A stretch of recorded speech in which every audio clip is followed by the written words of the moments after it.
सोने की चिड़िया परी कहानी। बहुत पुराने जमाने की बात है। एक राजा था। उसके महल में एक बहुत सुंदर बाग था। बाग में तरह तरह के फूलों के पौधे और अनेक प्रकार के मीठे फलों के पेड़ थे। लेकिन इस बाग में सबसे आश्चर्यजनक चीज थी। एक सेब का पेड़ था जिसमें सोने के सेब लगते थे। राजा ने इस पेड़ की देखभाल का खास इंतजाम कर रखा था।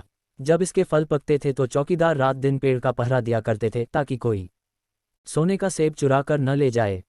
लेकिन एक दिन की बात है कि बाग के माली ने जब सोने के सेबों को गिना तो उसमें से एक सेब गायब था। उसने दौड़कर राजा को खबर दी। राजा फौरन बाग में पहुंचा। उसे यह देखकर बड़ा आश्चर्य हुआ कि देखभाल का इतना पक्का इंतजाम होने पर भी एक सेब किसी ने चुरा लिया।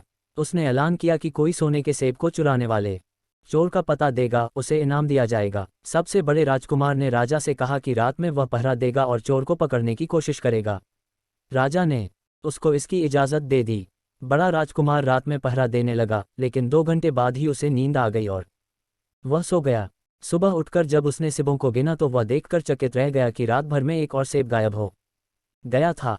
इसके बाद दूसरी रात को मंझले राजकुमार ने पहरा देने का काम संभाला। उसे भी नींद आ गई और तीसरा सेब चोरी हो गया। राजा बहुत चिंतित था। दरबारियों की भी समझ में नहीं आ रहा था कि क्या किया जाए। सब लोग उदास बैठे थे कि इतने में सबसे छोटा राजकुमार आया और उसने कहा कि आज की रात मैं पहरा दूंगा और चोर को पकड़ूंगा। राजा इस राजकुमार से खुश नहीं रहता था। वह उसे मूर्ख भी मानता था। उसने उसे डांटते हुए कहा, तुम क्या समझते हो, क्या तुम्हें इसमें सफलता मिलेगी? तुमसे बड़े और तुमसे ज्यादा समझदार दोनों राजकुमार इस काम में असफल हो चुके हैं। तुम जाओ अपना काम करो। लेकिन छोटा राजकुमार नहीं माना। उसने राजा से प्रार्थना की कि उसे एक मौका जरूर दिया जाए। अंत में राजा राजी हो गया। राजकुमार रात में पहरा देने लगा। उसने तय किया कि वह किसी भी हालत में नहीं सोएगा और चोर को जरूर पकड़ेगा।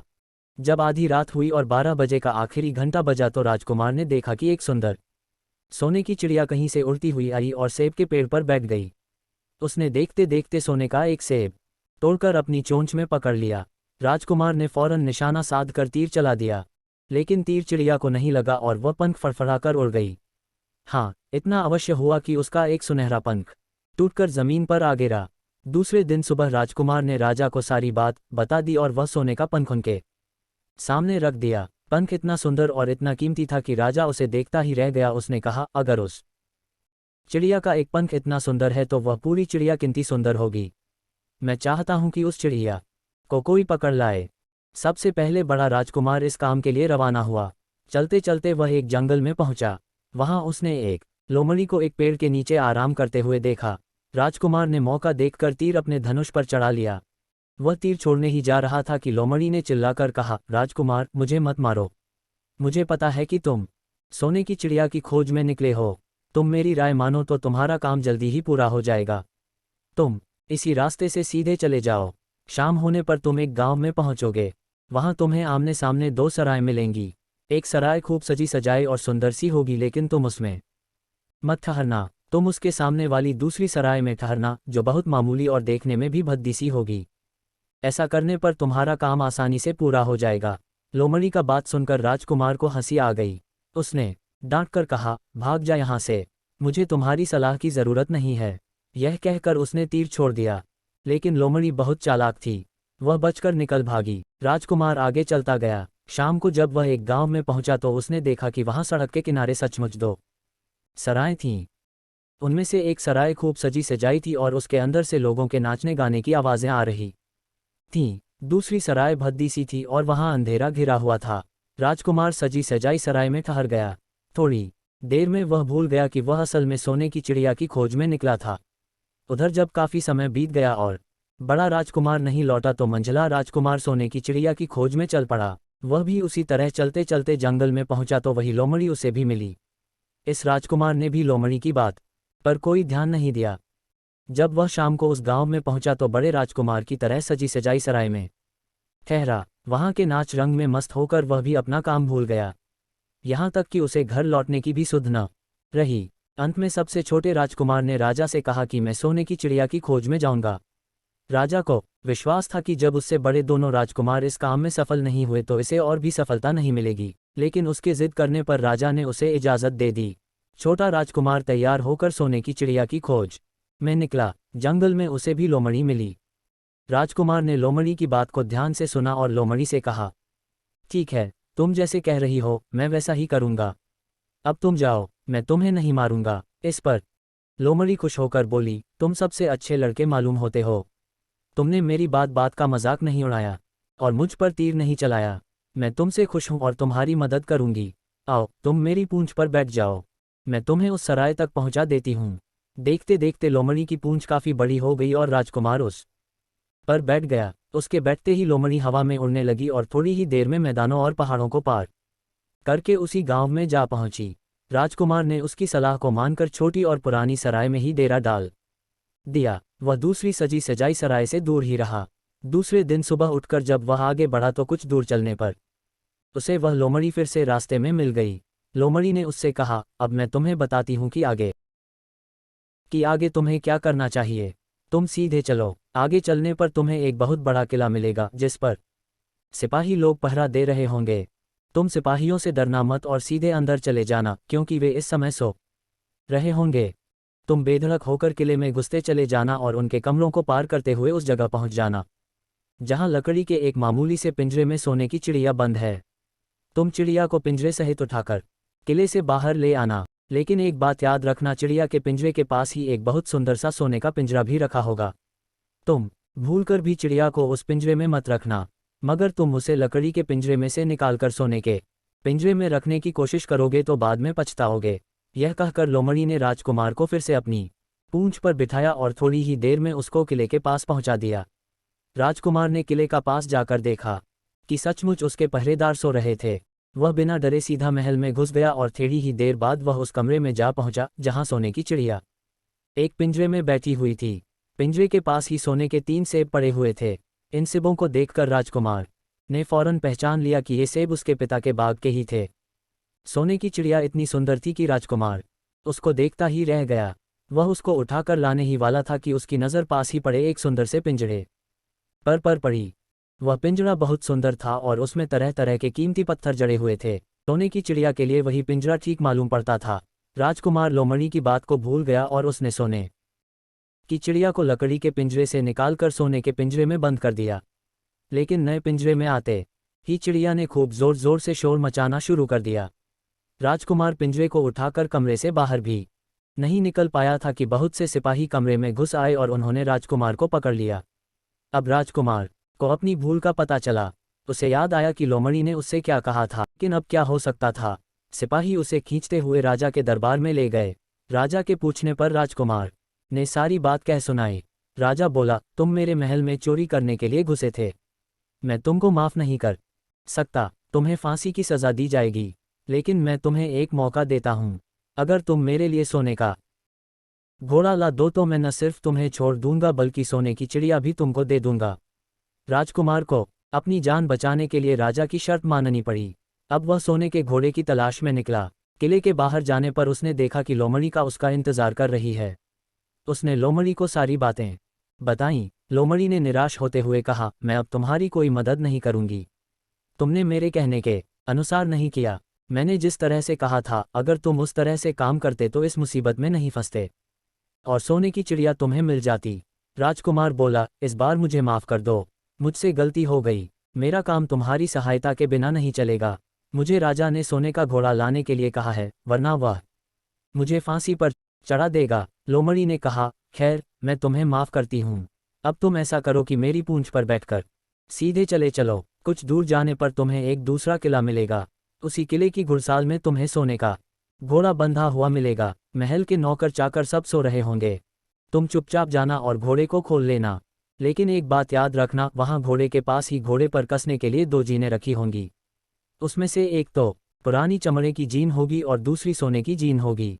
तुम सोने की जीन को छूना भी मत और उस घोड़े पर पुरानी चमड़े की जीन को कसकर सवार हो जाना और उसे दौड़ते हुए किले से बाहर चले आना।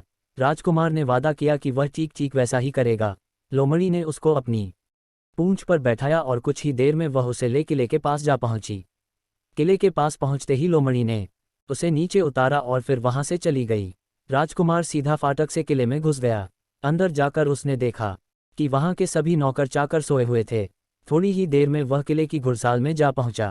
वहां एक बहुत सुंदर सुनहरा घोड़ा बंधा हुआ था। राजकुमार ने पास जाकर देखा कि वह घोड़ा सचमुच सोने का था। ऐसा सुंदर घोड़ा उसने सपने में भी नहीं देखा था। उसने आगे बढ़कर घोड़े को खोल लिया। जब वह बाहर निकलने लगा तो उसकी नज़र एक कोने में पड़ी हुई सोने की जीन पर गई। यह जीन बहुत सुंदर थी और इसमें हीरे मोती जड़े हुए थे। उसके पास ही एक फटी पुरानी चमड़े की जीन पड़ी हुई थी।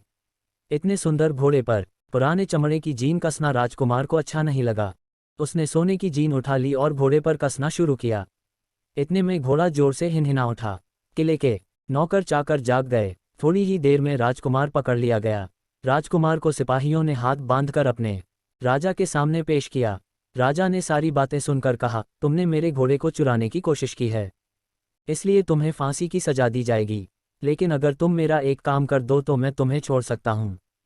यहाँ से कुछ ही दूर एक सोने का महल है और उसमें बहुत सुंदर राजकुमारी रहती है।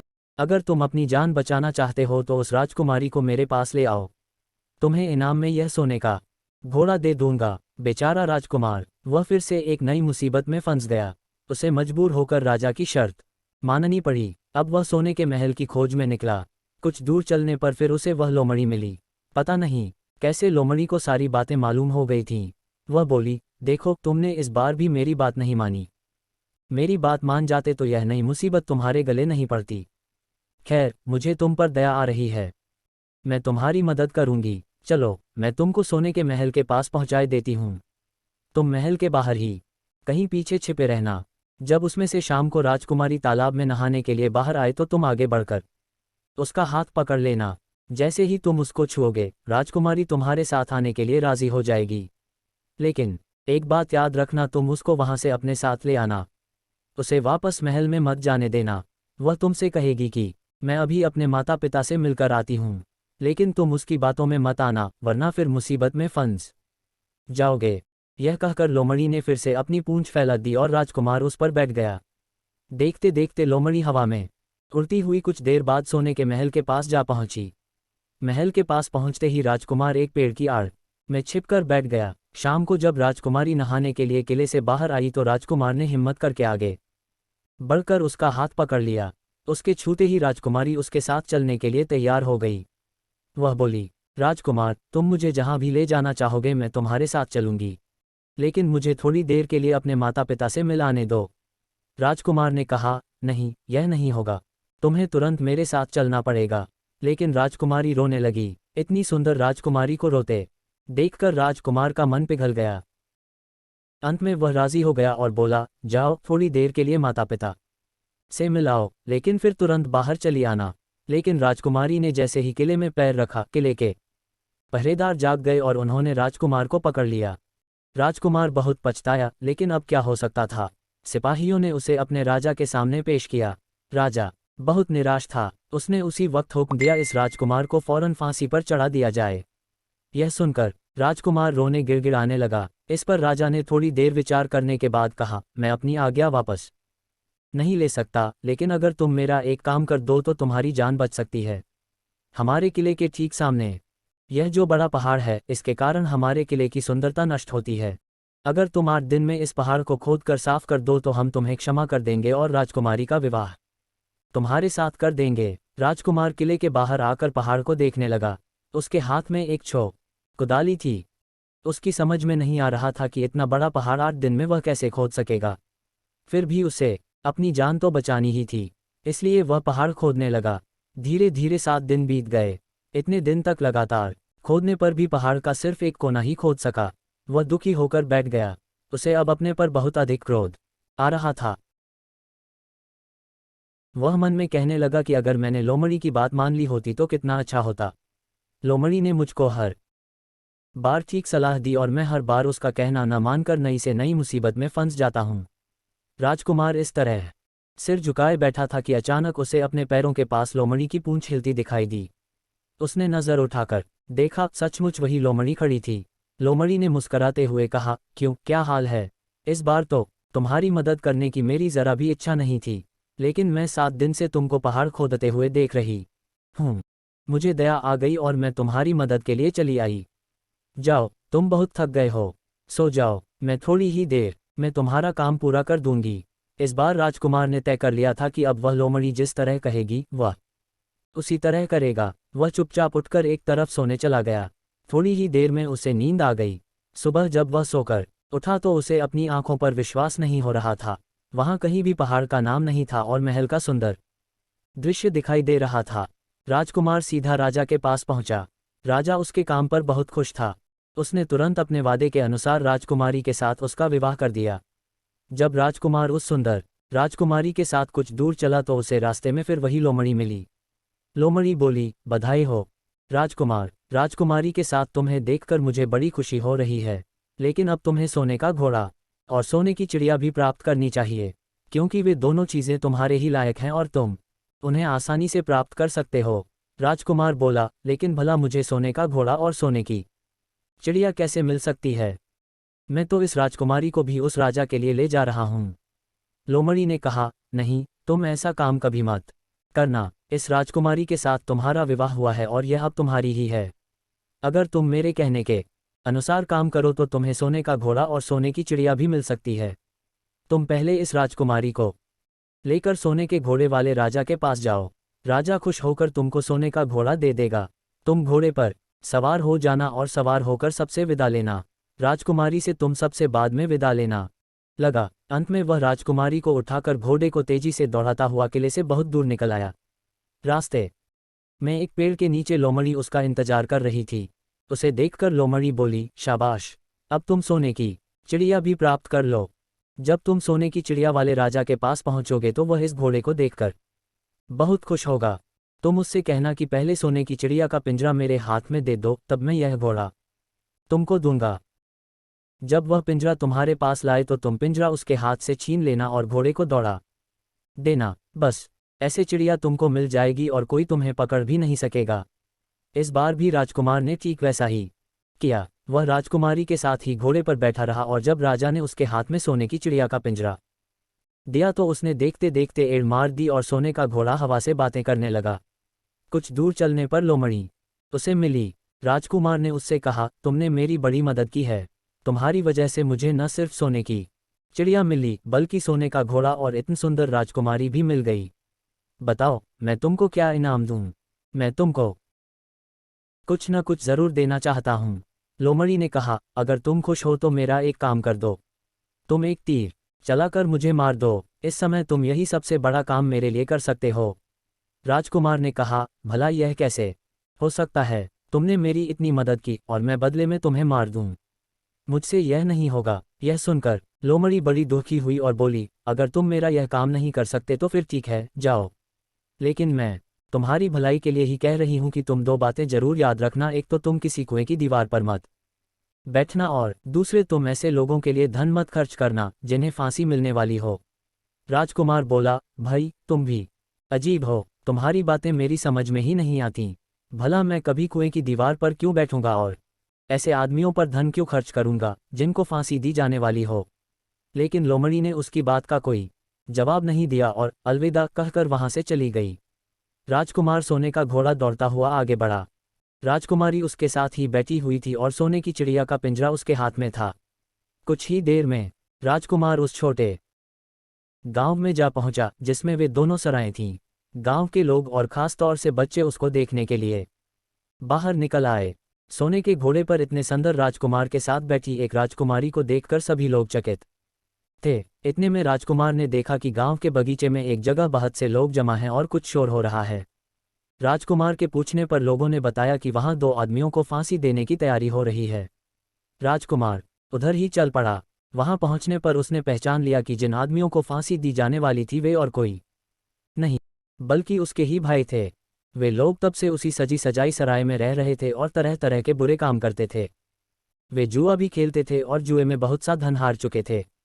उन्होंने लोगों से बहुत सा रुपया भी उधार लिया था। इन्हीं सब बातों से चिढ़कर अब गांव वाले उन्हें फांसी पर चढ़ाने जा रहे थे। राजकुमार भला यह कैसे होने देता? उसने लोगों से कहा कि मुझसे रुपया ले लो और इन लोगों को छोड़ दो।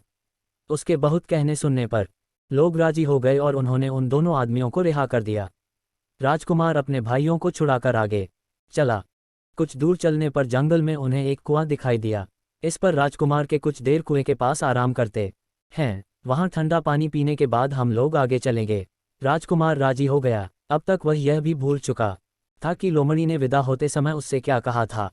वह घोड़े से उतरकर कुएं की दीवार पर बैठ गया और आराम करने लगा। उसके दोनों भाइयों ने मौका देखकर उसे कुएं में धकेल दिया।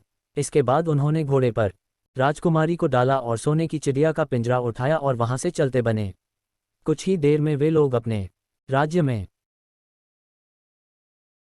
लौट आए। घर लौटकर उन्होंने राजा से कहा, हम लोग सोने की चिड़िया को पकड़ लाए हैं। इसी चिड़िया ने हमारे बाग में से सोने के सेब चुराए थे। इसके साथ ही हम एक यह सोने का घोड़ा और राजकुमारी भी लाए हैं।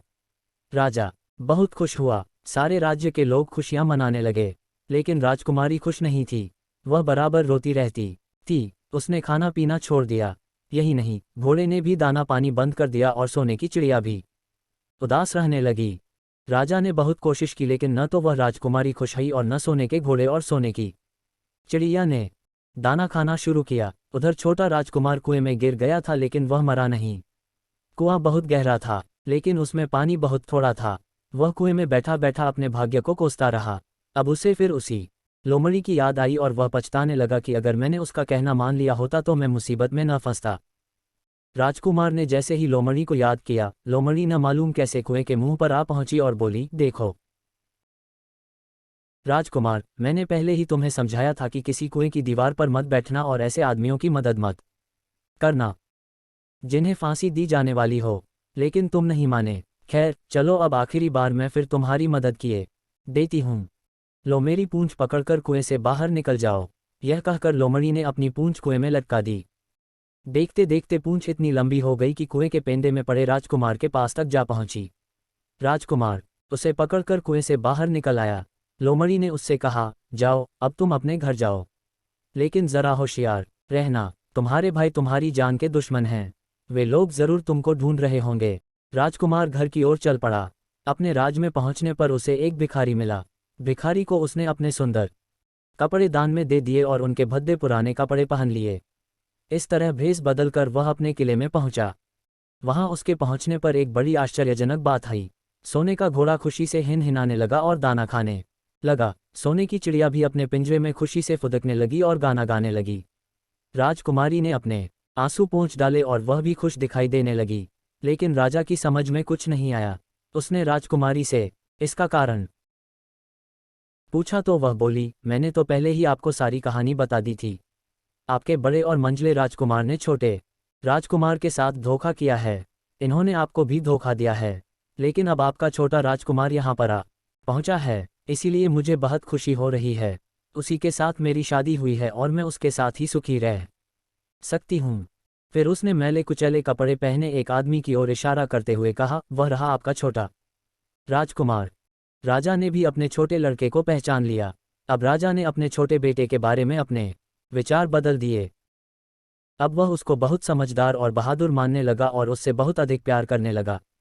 उसने उसको राजगद्दी पर बिठाने का निश्चय किया। बड़े और मंझले राजकुमार ने अपने छोटे भाई को ही धोखा नहीं दिया था, बल्कि राजा को भी धोखा दिया था। इससे राजा उनसे बहुत नाराज था। उसने उन दोनों को अपने राज्य से निकलवा दिया। इसके बाद बड़ी धूमधाम के साथ राजकुमारी के साथ राजकुमार का विवाह हुआ और दोनों सुख से रहने लगे। लेकिन राजकुमार उस लोमड़ी को नहीं भूला था जिसने उसकी सहायता की थी। एक दिन समय निकालकर वह जंगल में उस लोमड़ी की खोज में निकला। बहुत ढूंढने के बाद एक पेड़ के खोखले भाग में उसने उस लोमड़ी को चुपचाप बैठे हुए देखा। लोमड़ी बहुत उदास थी और पहले से बहुत ज्यादा दुबली भी हो गई थी। राजकुमार को देखते ही लोमड़ी ने उसे पहचान लिया और कहा, आह कहो राजकुमार, आज इधर कैसे भूल पड़े। राजकुमार ने कहा, मैं आज तुम्हें ही ढूंढने के लिए आया हूँ। चलो मेरे बाग में आराम से रहना। वहाँ तुम्हें किसी तरह की तकलीफ नहीं होगी। यहाँ तो जंगल में तुम्हें खाने पीने की तकलीफ होती होगी और जंगली जानवरों और शिकारियों का डर बना रहता होगा। लोमड़ी ने कहा, नहीं राजकुमार, मैं यहाँ ठीक हूँ और भला अब तुम्हें मेरे डैग से क्या लेना देना। तुम्हारा काम निकल गया, अब तुम सुख से अपने राज में रहो। राजकुमार बोला, नहीं, तुमने मेरा बड़ा उपकार किया है। मैं तुम्हें इनाम देना चाहता हूँ और अपने साथ ही रखना चाहता हूँ। राजकुमारी भी बहुत खुश होगी, वह भी तुमसे मिलना चाहती है। लोमड़ी बोली, अगर तुम सचमुच मुझे इनाम देना चाहते हो तो मेरा एक काम कर दो। मैंने तुमसे पहले भी कहा था कि तुम तीर चलाकर मुझे मार दो, इसी से मेरा लाभ होगा। असल में एक जादूगर ने मुझ पर जादू कर रखा है। मैं लोमड़ी नहीं हूँ, मुझे उसके जादू के प्रभाव से लोमड़ी के रूप में रहना पड़ रहा है। मैं तो उसी देश का राजकुमार हूँ जहाँ की राजकुमारी से तुम्हारा विवाह हुआ है। असल में वह राजकुमारी मेरी छोटी बहन है। अगर तुम तीर चलाकर मुझे मार दोगे तो इस जादू से मुझे मुक्ति मिल जाएगी और मैं फिर अपने देश लौट सकूंगा। राजकुमार को यह सुनकर बड़ा आश्चर्य हुआ। उसने फौरन अपने धनुष पर तीर चढ़ाया और लोमड़ी की ओर छोड़ दिया। तीर के लगते ही लोमड़ी मर गई और उसमें से एक सुंदर सा राजकुमार निकल आया। फिर दोनों राजकुमार आपस में गले मिले। इसके बाद दोनों राजकुमार वापस महल में लौट आए। वहां राजकुमारी अपने भाई से मिलकर बहुत खुश हुई।